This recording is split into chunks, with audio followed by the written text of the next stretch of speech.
아멘. 예수님께서 무리들을 보시면서 물은 나를 따라오려거든 자기 자신뿐만 아니라 가족과 형제까지도 미워하면서 자기를 부인하고 자기를 십자가를 지고 나를 따라야 된다. 자기를 부인하지 않으면 결코 진정한 삶의 행복이고 자유를 맛볼 그 인생길을 걸어가지 못한다. 그렇게 얘기하면서 비유로 말씀하시기를, 누군가가 건축, 즉 망대를 세우려고 하는데 그 망대를 계산해 보지 않고 따져 보지 않고 비용이 얼마 들을지 생각해 보지 않고 계획해 보지 않고 설계해 보지 않고 무작정 삽들고 뛰어나가지고 망대를 공사하는 이가 있겠느냐? 내 삶을 지키고 자녀들 지키고 가정을 지키고 일터를 지키고 우리 교회를 지켜야 되는데, 그래서 그 적군을 물리치러 전쟁을 준비하는 자가 적군이 얼마나 큰지 얼마나 많은지 괜히 전쟁에 뛰어들었다가 몰살당할 일을 시도하겠느냐? 그렇게 지금 비유로 말씀하고 계십니다. 그래서 첫 번째로 구원에 대해서 깊이 묵상하며 연구하며 배워야 합니다. 구원에 대해서 깊이 묵상하고 연구하며 배워야 합니다. 예수 그리스도의 사랑의 깊이가 어떠한지, 넓이가 어떠한지, 그 길이가 어떠한지 그것을 알고 그것을 깨닫고 그것을 누리라고 말씀합니다. 하나님께서 베푸신 구원이 이미 완성되었다면, 예수님이 십자가에 달려 죽으실 때 다 이루었다. 도대체 뭐가 다 이루어진 걸까요? 근데 그 예수님은 다 이루었다는데 우리는 아직도 안 이루어진 것처럼 뭔가 이루기 위해 몸부림치고 있다면 어리석은 거 아닐까요? 지금 그 삽을 들고 있을 필요가 없고 그 곡괭이를 들고 있을 필요가 없는데 그 곡괭이 삽 들고 내 인생을 내가 개척하고 내가 세우고 내가 지키려고 하다 보니까 인생이 하나님의 꿈과 비전을 논하지 못한 채 삶 자체에 얽매여 있지 않았나요? 구원 얻은 자에게 이미 모든 것이 이루어져 적용된 것이라면 도대체 뭐가 이루어져 나에게 주어진 걸까요? 난 뭘 확인하면 될까요? 난 뭘 경험하면 될까요? 난 무엇을 맛보면 좋을까요? 난 무엇을 따라가면 좋을까요? 내가 할 수 있는 건 아무것도 없어요. 그리고 내가 할 필요도 없다고 얘기하신다면 그럼 나는 오늘 어떻게 자세를 취하며 주님 앞에 주의 은혜를 간구해야 될까요? 하나님께서 구원 얻게 하신 후 왜 나를 이 땅에 남겨두셨을까요? 이유가 뭘까요? 목적이 뭘까요? 예수 믿고 하나님의 자녀가 돼서 천국 가는 인생 되었으면 저 하늘문 쫙 열고 천군 전사 빵빠방 하면서 나를 싹 데려 올라가면 안 믿는 사람한테 분명한 기적이 될 텐데, 죄 지을 위기도 있고 불순종할 위기도 있고 하나님 거절할 그런 위험도 있는데 바로 예수 믿고 구원 얻었다는데 이 땅에 남겨두신 걸까요? 살면 살수록 자신감은 더 떨어지고 살면 살수록 내 몸도 마음도 지치는데 뭐하러 남겨두신 걸까요? 하나님의 창조와 섭리 그리고 구원과 인도를 이해하고 따라야 합니다. 삶은 반드시 먼저 지켜야 될 법칙이 있습니다. 삶은 반드시 먼저 따라야 될 질서가 있습니다. 삶은 반드시 지켜져야 될 원리가 있습니다. 그걸 성경이 이렇게 말합니다. 반석 위에 지어지는 집이다. 즉 반석은 예수 그리스도시다. 예수 그리스도를 알고 그분을 경험하며 그분을 따라갈 때 내 삶은 성령 하나님과의 동행을 통해 집이 지어져 갈 텐데, 그 반석으로부터 시작되지 않고 반석 위에 지어지지 않다 보니까 무너짐이 심하더라는 겁니다. 무너짐이 심해. 비바람이 치고 창수가 나고 점심 먹으러 갔다 오니까 자빠져 있는 거예요.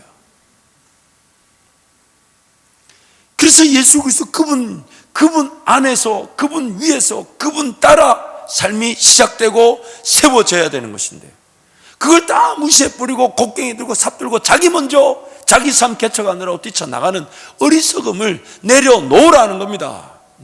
그게 바로 예수님을 따르기 위해 다 내려놓아야 된다는 것입니다. 사도행전 17장 11절 말씀 우리 함께 선포하겠습니다.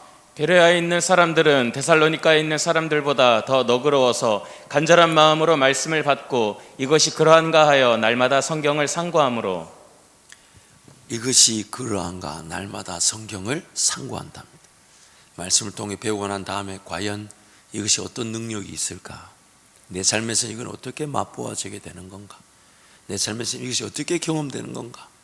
이 하나님의 말씀이 이미 이루어졌다는 이것은 나는 어떻게 누리게 되는 건가? 날마다 그러한가 상고하는 것. 그게 바로 우리가 취해야 될 처음이자 어쩌면 마지막 삶의 자세입니다. 설계자가 설계도를 그려주면 거기에 따라서 공사가 시작되죠. 그래서 여러분, 건축을 해보신 분들은 압니다. 우리가 주로 비전문가들은 이런 걸 바라죠. 방이 좀 뭐 몇 개면 좋겠고, 뭐 크면 좋겠고. 그래서 막 여기다 얘기하면 이제 건축 전문가들이 거기에 방이 가면 안 돼요. 왜냐하면 동쪽에서 서쪽으로 해가 지기 때문에 남향이 돼야 되고, 거기 방이 가야 되면 저쪽, 그렇군요. 그럼 그쪽으로 방을 가시죠. 그리고 나는 여기다 이걸 놓고 그게 바람이 불고 비가 오면 그거 안전하지 않아요. 저쪽으로 가는 게, 그렇군요. 삶을 살아가는 것도 이렇게 과정을 배우며 가야 될 텐데, 그냥 우리는 막 쌓아 올리니까 바람 조금만 불어도 무너져 버리네.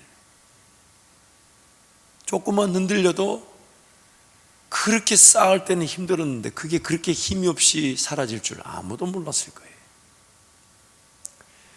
설계자이신 하나님께서 내 인생에 계획을 갖고 계십니다. 블루프린트라 그러죠. 큰 그림을 갖고 계세요.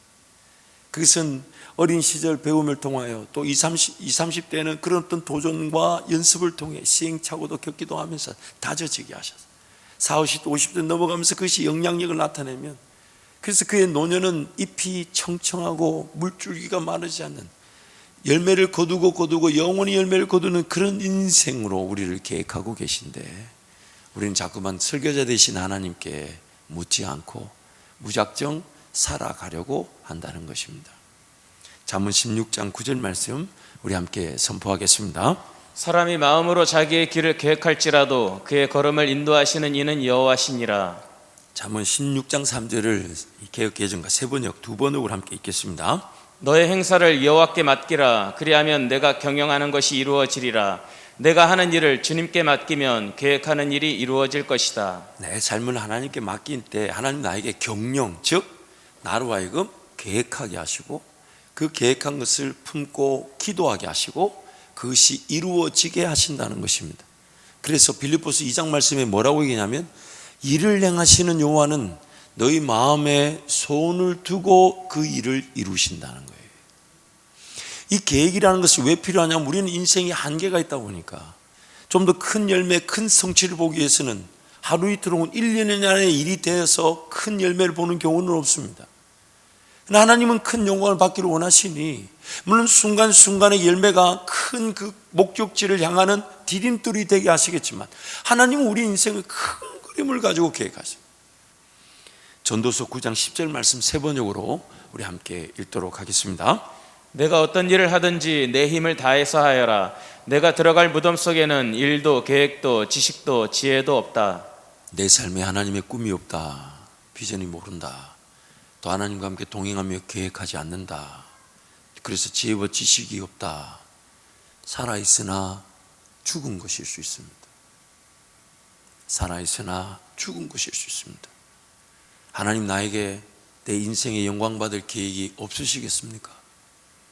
하나님 내 삶을 통해 하나님이 기뻐하실 그 일이 없으시겠습니까? 분명히 있을 겁니다. 근데 그것에 지금 관심이 없고 그 하나님과 동행하며 인생을 계획하지 않는다는 것은 내 인생은 살아있지만 죽은 것, 가치가 없다는 거예요. 하나님과 동행하지 않는 인생 자체가 가치가 없는 거죠. 그래서 지금 전도서에서 그렇게 말하는 거예요. 무덤 안에는 일을 계획하거나 지혜나 지식을 필요로 할 일이 없다는 거예요. 하나님의 지혜를 사모함이 없고 하나님의 지식에 대해 관심이 없고 하나님의 꿈과 비전에 관심이 없으면 나는 무덤 안에 있는 걸까요? 무덤 바깥에 있는 걸까요? 하나님은 지금 내 인생 호흡이 있다는 얘기는 호흡이 다하는 그날까지 여호와만을 찬양하게 하실 것인데, 하나님은 설계자 되시는 그 하나님께로 우리가 달려오기를 간절히 바라시고, 그래서 얼마나 많이 당부하십니까? 들어라, 들어라, 들어라. 듣는 자는 또 배우게 될 것이고 배우는 자는 또 믿음 안에 확신한 일에 거하게 될 것이니까 들으라는 거예요. 세상을 창조하실 때도 사람의 모든 기능과 사람에게 요구된 건 딱 한 가지밖에 없었어요. 뭘 이래라, 뭘 성취하라, 뭐 결과를 열매를 나타내라. 아니에요. 우리가 할 수 있는 게 아무것도 다 하나님께서 완성시켜 놓으셨잖아요. 우리에게 원하셨던 것 또한 그 일을 위해 우리에게 갖추게 하신 것은 하나님 음성을 듣는 것. 듣는 자는 살아나리라. 듣는 자는 살아나리라. 두 번째로 구원은 하나님의 능력과 권세를 또 배우기만 하는 것이 아니라 경험하고 체험하는 것입니다. 살아계신 하나님께서 어떤 능력과 권세를 가지고 계신지 확인하고 경험해야 합니다.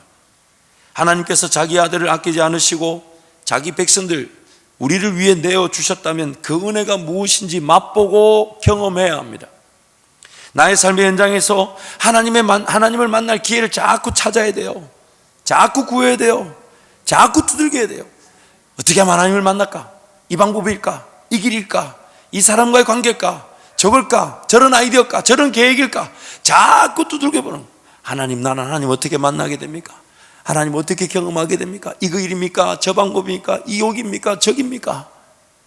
인생은 하나님을 만나기 위해 창조되었고 경험이 결국 하나님을 더 깊이 알아가게 만들 것이기 때문에 하나님께서 어떤 꿈과 비전을 가지게 하시고 또 그것을 위해 인내하며 기도하게 하실지 또 묻고 의지해야 됩니다. 하나님은 무엇을 계획하게 하실까? 인내하며 기도하게 하실 텐데 또 오실 텐데 그러면서 인생을 자꾸 하나님께 맡기는 거죠.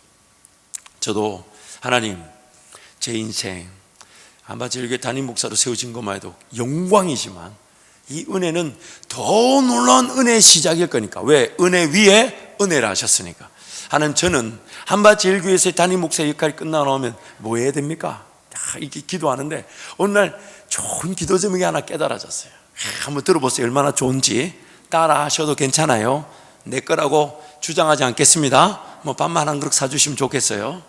이런 거예요. 하나님, 저도 한바지교회 담임 목사로 쓰임 받는 건 이건 하나님의 분명한 은혜고 여기서 쓰임 받는 건 영광이지만 또한 여기서도 하나님 저에게 그 영향력과 가치가 성숙하고 성장되게 하실 거고 저를 또 빚어가실 거니까 지금 현재 이 한바지교회 우리 성도들을 사랑하고 교회를 사랑하며 헌신한 일에 전력 질주하게 하시되 지금 이 제가 사랑하고 헌신하고 수고한 이것이 나중에 제 한바지교회 담임 목사 이후에 하나님이 영광 받으실 때 기반이 된다 하셨으니까 열심을 다해 살게 하시되 제 에너지의 80%는 이 현재 감당할 일에 쏟아붓게 하시고 20%는 이후에 제가 걸어갈 길에 꿈을 위한 배움의 기회를 주시고 하나님이 더 크게 영광을 받으실 일 위해 준비되는 지혜를 깨닫게 하여 주옵소서.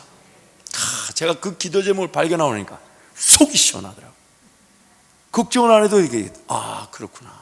비록 지금 내가 한바지교회 담임 목사 이후의 길이 어떤 길일지 모른다 해도 하나님께 은혜를 구하면서 현재 최선을 다하나 내 미래를 위해 배우고 또한 그 지혜와 지식을 발견하는 일에 하나님을 구한다면 하나님 반드시 깨닫게 해 주시구나. 기대하시라. 개봉 박두. 비단 저의 기도 제목이 아닌 우리의 기도 제목이어야 합니다. 우리 모두가 마찬가지예요. 물론 직장 생활에서 일정 기간 정년이라는 제도가 있고 또 은퇴해야 되지만 그것은 그 직장에서의 정한 연령이지 내 인생은 내 숨이 붙어있는 그날까지 하나님을 예배하기 위한 것인데 그럼 직장 정년이니까 교회도 같이 정년인가요? 아니지 않습니까? 그냥 살기 위해 사는 존재가 아니에요. 건강을 위해 사는 존재가 아니에요.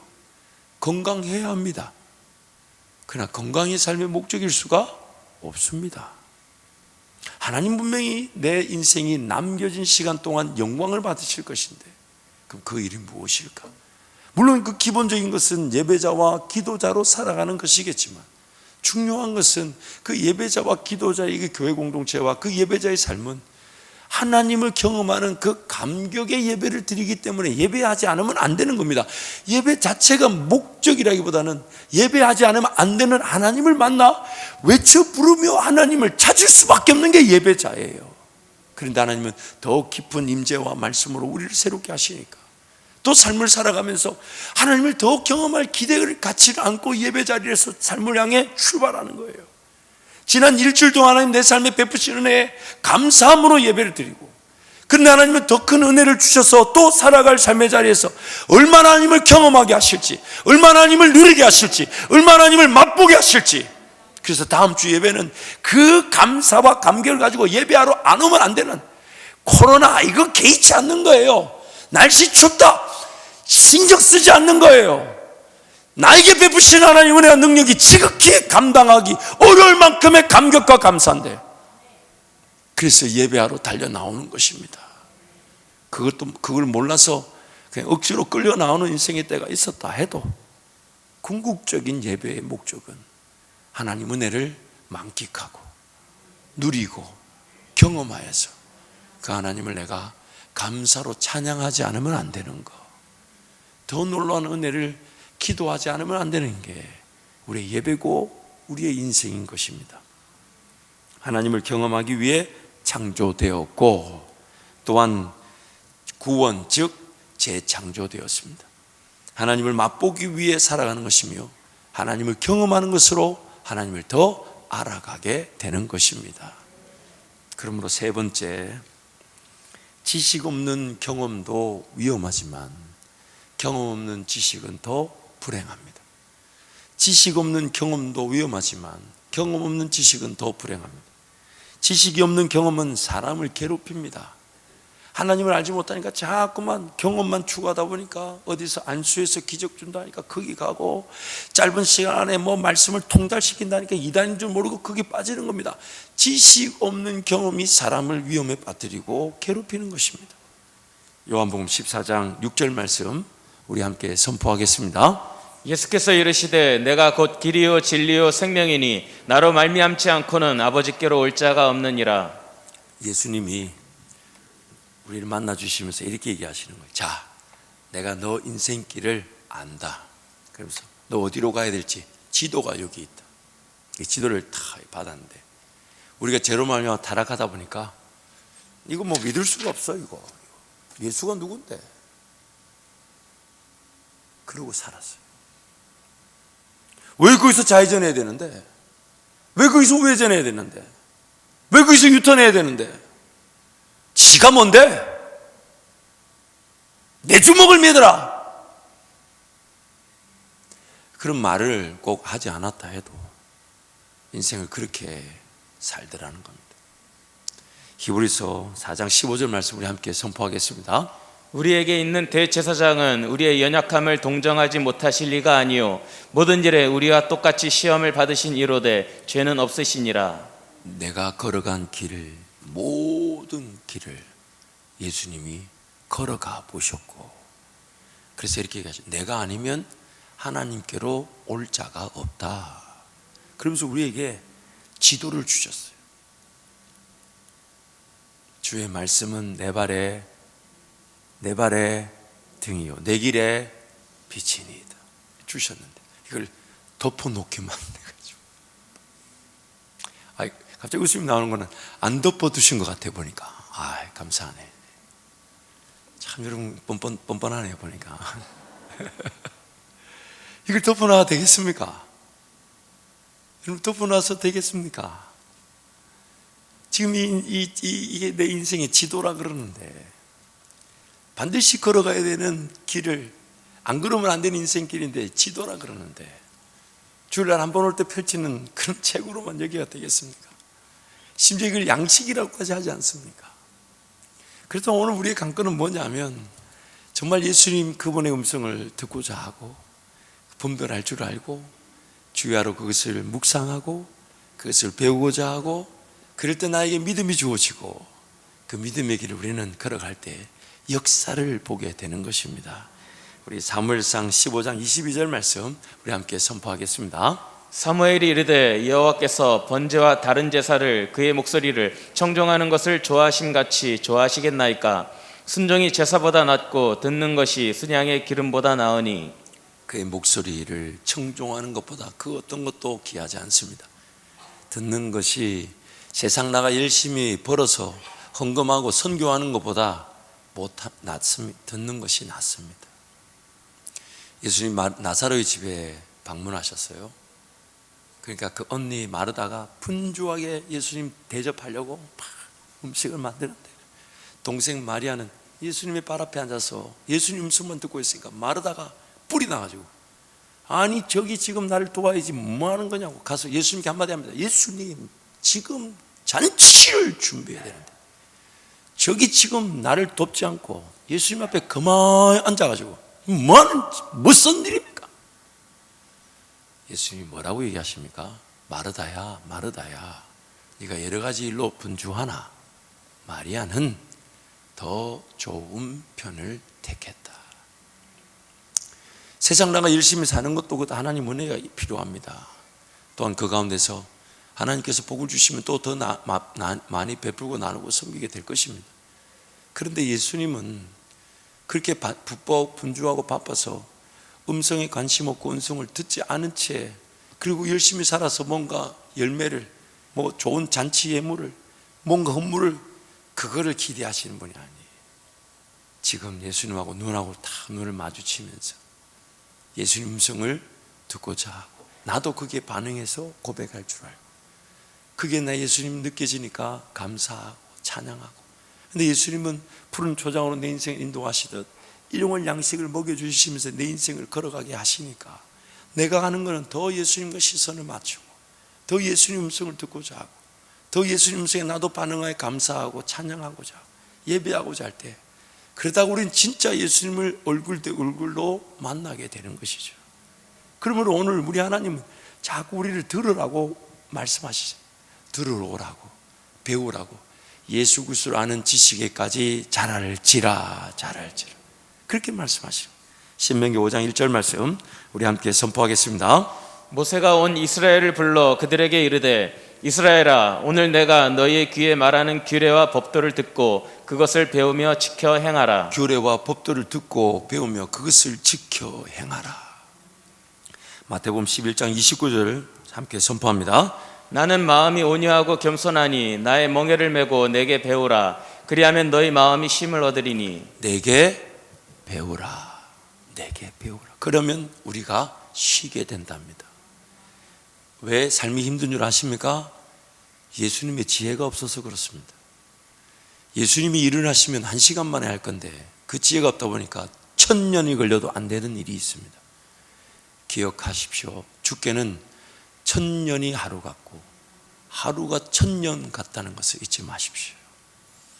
그러므로 오늘 우리는 예수님의 지혜를 구하고 예수님의 방법을 구하면 뭐라고 약속하시냐면, 꾸짖지 아니하시고 후히 주시는 그분이 우리에게 가르쳐 주신다고